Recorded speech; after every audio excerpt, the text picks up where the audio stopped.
नमस्कार। प्रसंगवश के शख्सियत कार्यक्रम में आप सभी का स्वागत है। आज शख्सियत कार्यक्रम में हम आपको रूबरू कराएंगे एक ऐसी शख्सियत से जिन्होंने ब्यावर हालांकि एक धार्मिक नगरी है, लेकिन उसके साथ साथ में व्यवसाय और उद्योग की नगरी भी है। यहाँ आपको मैं बता दूं कि यहाँ एक तरह से भेड़ चाल मानी जाती है। किसी समय में यहाँ पर पावरलूम की फैक्ट्री हुआ करती थी, बाद में एस्बेस्टोस की फैक्ट्रियाँ हुई फिर, और उसके बाद में जब बाढ़ आई तो मिनरल ग्राइंडिंग मिल, जिसको बाल मिल कहा जाता है, उनकी बाढ़ आ गई। तो ऐसी ही शख्सियत जुड़ी हुई है हमारे साथ में। मोहनलाल पाटोदिया अपने आप में इस क्षेत्र में नहीं, इनके समाज में भी एक जाना पहचाना नाम है। इनके पिताजी रामपाल जी ने यहाँ अजमेर रोड पर गणेश इंजीनियरिंग के नाम से एक पहले फैक्ट्री चालू की थी। लेकिन आपको बताऊं, उस वर्क शॉप के अंदर देखो कितनी पुरानी फैक्ट्री है। मेरे ख्याल से 1958-59 के आसपास लगाई थी। जब अपने सब्जी लेने जाते थे या किराने की दुकान पर कोई सामान तुलता था, तो उसमें पीतल के कांटे होते थे। जैसे पहले होते थे पाव भर के आधा किलो के, इस तरह के पाव भर के होते थे आधा किलो वगैरह, अब तो 250 ग्राम वगैरह ऐसे हो गए। लेकिन पीतल के कांटों से उस समय पे सब्जियां बिकती थी, किराने की सामग्री बिकती थी। वो कांटे आपके पिताजी रामपाल जी पटौदिया बनाते थे। तो उसके वही शख्सियत आज हमारे साथ में है। धीरे धीरे बढ़ते बढ़ते उन्होंने जैसे जैसे जरूरत हुई, अपने माइंड को यूज में करते हुए उन्होंने एस्बेस्टोस की फैक्ट्रियां भी बनाई, मतलब जो इसमें मशीनरी काम आती है वो बनाई। और आज जब माइनिंग क्षेत्र के अंदर मिनरल ग्राइंडिंग व्हील बालमेन की एक बाढ़ आई हुई है, हालांकि अभी मैं बताऊंगा बाद में कि अभी किस प्रकार का उस पर प्रभाव पड़ा है, लेकिन शुरुआत करते हैं।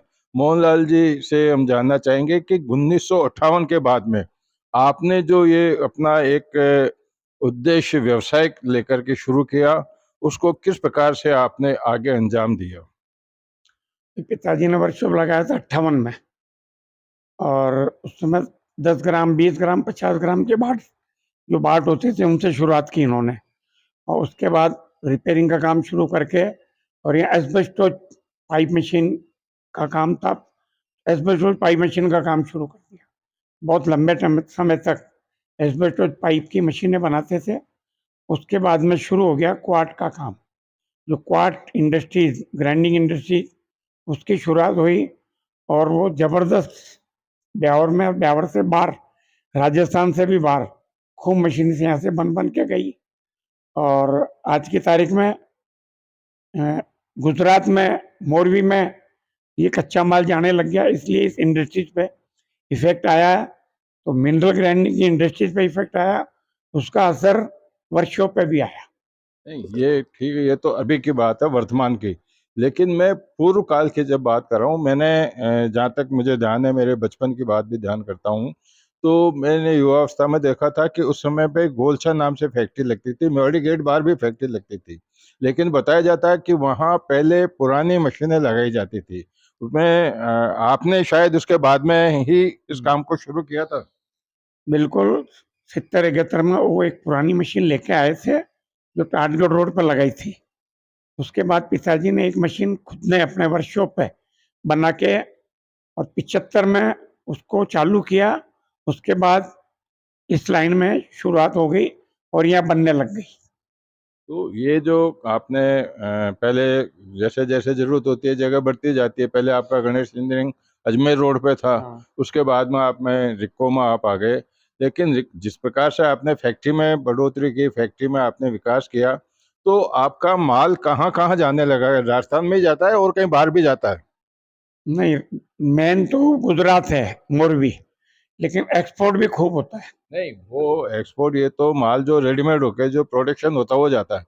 मैं मशीनों की बात करता हूँ। मशीन बनाते हो, वो मशीनें राजस्थान में भी काफी जगह है जहाँ मिनरल उद्योग है, राजस्थान से बाहर भी। तो उसके बारे में हमारे दर्शकों को जरा बताइए मशीनें आप। राजस्थान से बाहर, हैदराबाद, इधर झारखंड साइड, जामताड़ा, कोडरमा, कलकत्ता, और आसाम में गुवाहाटी, और फॉरेन में नाइजीरिया भी मशीनें गई हुई है। तो ये जो आप मशीनें इंस्टॉल करते हैं, इसकी कोई गारंटी देते हैं? जैसे मेंटेनेंस की जरूरत पड़ती है, तो जब मशीनें आप बनाते हो तो जब जो कारखाने के मालिक होते हैं, उनको जब आवश्यकता होती है तो उसको किस प्रकार से सुविधाएँ उपलब्ध कराते हैं आप? फर्स्ट बात तो ये है कि मशीन उस हिसाब से बनाते हैं कि रिपेयरिंग मेंटेनेंस नहीं के बराबर आती है। ऐसी कोई दिक्कत आती नहीं है, कोई नुक्स आती नहीं है। फिर भी किसी कारण से कोई अपना आदमी भेज के उसको सही करो। अभी अपने भारत के अलावा आपने नाइजीरिया भेजी है और नेपाल में भी आपने फैक्ट्रियाँ ये जो भेजे है, तो विदेश के अंदर भी इसका मतलब ये है कि मिनरल उद्योग काफ़ी पनप रहा है। ये बात दूसरी है, लेकिन जो चर्चाएँ ये होती है कि जब कच्चा माल जब गुजरात में जाने लग गया तो प्रोडक्शन यहाँ कम हो गया, काफ़ी मिलें भी बंद हो गई, तो इसके बाद में आपकी फैक्ट्रियों में प्रोडक्शन की क्या स्थिति है? हमारी फैक्ट्रियों में तकलीफ वाला काम हो गया, क्यों कच्चा माल सारा गुजरात जाने लग गया, मोरबी। उसके कारण यहाँ मिलें बंद होती जा रही है और वर्षों पर भी इसका असर आ चुका ऐसा भी सुना है, मेरी कई जनों से मुलाकात होती है, बातचीत होती है, तो कुछ लोग बताते हैं कि आपके ही उन्होंने काम शुरू किया था और आज खुद वो वर्कशॉप के मालिक बने हुए हैं। ऐसे कुछ लोग, कितने ईमानदार लोग होंगे जो आपसे ये प्रशिक्षण लेकर के आपके कारखाने में काम करने के बाद में अपना खुद का उद्योग चला रहे हैं? भाई हमारे यहाँ से काफ़ी लड़के तैयार होके बाहर गए हैं, फिर उनके वर्कशॉप से और कुछ भी बाहर गए हुए हैं। आज मिनरल वर्कशॉप, ये बॉल मिल बनाने वाले वर्कशॉप कम से कम 25 के आसपास ब्यावर में हो गए।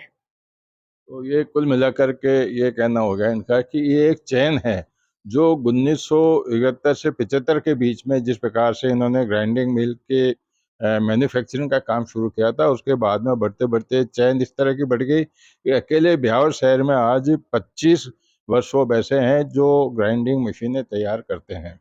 लेकिन मोहनलाल पाटोदिया इसके अलावा फैक्ट्रियों के अलावा अपने व्यापार उद्योग के अलावा समाज सेवा में भी काफ़ी जुड़े हुए हैं। इनके जो जांगीर समाज है, विश्वकर्मा समाज है, उसमें भी आप जिला पदाधिकारी भी रहे हैं। काफ़ी इन्होंने सामूहिक विवाह भी करवाए हैं और तो उसके बारे में भी थोड़ा प्रकाश डालिए आप। मैं 95 से सामाजिक सेवा में जुड़ा और बुलंद साहब की प्रेरणा से जुड़ा, उनके साथ ही मैं इस समाज सेवा में आया। उसके बाद 2000 में एक सामूहिक विवाह सम्मेलन करवाया, उसमें 41 जोड़े थे।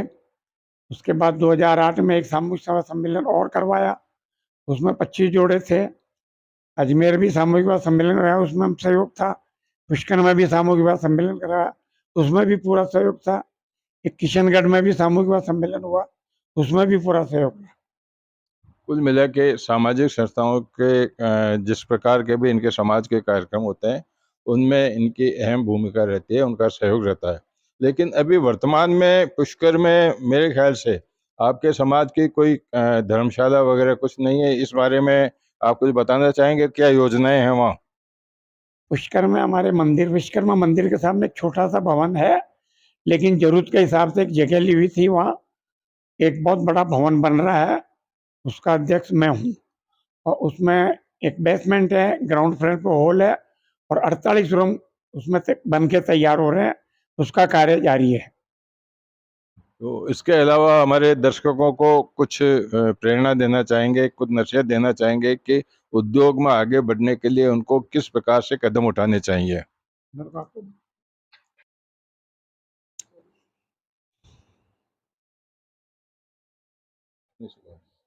जो भी काम करो, चाहे इंडस्ट्रीज में हो या समाज में हो, विश्वास से करो, किसी का धोखा नहीं देना है, किसी को विश्वासघात नहीं करना है, यही मेरा संदेश है। तो धन्यवाद आपका मोहनलाल पटोदिया जी कि आज शख्सियत में आपने हमारे दर्शकों के लिए समय निकाला और अपने एक जो ज़िंदगी है उद्योग जगत के अंदर आपकी, उससे हमको अवगत कराया। आपका बहुत-बहुत आभार।